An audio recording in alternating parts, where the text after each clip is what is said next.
বাংলাদেশে হিন্দু নিপীড়ন হচ্ছে অভিযোগ করে তা বন্ধের দাবিতে ভারতের রাজধানী দিল্লিতে বাংলাদেশের হাই কমিশনের অফিসের কাছে বিক্ষোভ করেছে অন্তত ৩,০০০ মানুষ।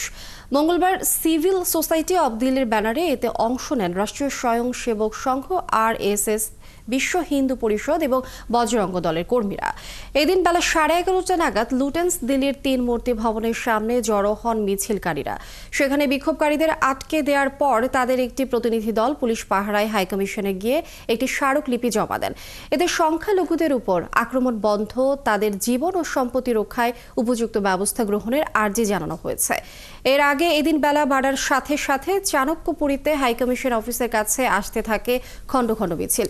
তাদের সবার হাতেই ছিল প্রতিবাদী ব্যানার, প্ল্যাকার্ড। সেখানে মঞ্চের সামনে দাঁড়িয়ে বাংলাদেশ বিরোধী স্লোগান দেন তারা।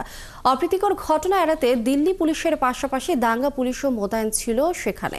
অন্তত ১.৫ ঘন্টা অবস্থান